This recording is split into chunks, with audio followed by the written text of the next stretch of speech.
is going on YouTube?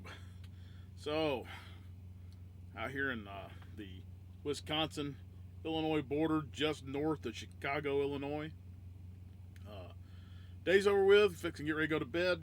Just wanted a quick video.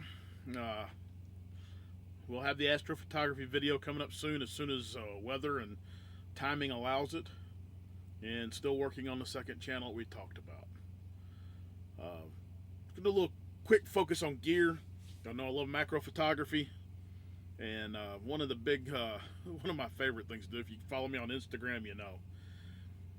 And gear is important in macro, absolutely important. And one piece of gear I want to talk about today is this lens. It's on this D7500 right here. This is the Sigma 150mm macro f2.8 with optical stabilization.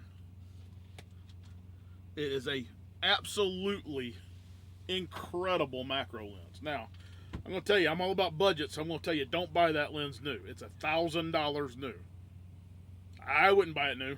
I didn't. They're on eBay. You can find them anywhere from $200 to $400. And here's the thing: every millimeter counts in macro photography. That lens has an 18-inch working distance. 18 inches, you know. This little lens right here, which I love too, y'all seen a lot of pictures online. This is my 85mm macro. This lens has a 1 foot working distance. And that's not 1 foot from here. That's 1 foot from the sensor. So I put your bug, about that far away from this lens, whereas it's about that far away from the other lens. Big difference. Big difference. Guys, lens size does matter when doing macro. 40s and 60mm macro lenses are great for product photography. They're great for still macro, for something that's not moving or alive. But you damn near got to squash the bug with a 40mm macro to shoot it. And they block the light out because they're so short, they're right up on your subject. Not good for live subject macro. But 150mm to 200mm is absolutely incredible. 100mm is not bad. I've shot stuff with 100mm macro in 90s. They're not bad. I consider 90mm macro the shortest macro for a living subject. So gotta remember that. Size matters when dealing with macro.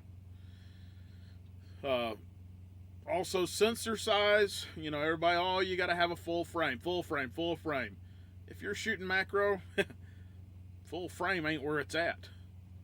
Yeah, you can shoot great macro with full frame, but I'm gonna tell you, you can crop in a lot further with a crop sensor camera, for the most part, than you can with a full frame. And here's the reason why. It's pixel pitch.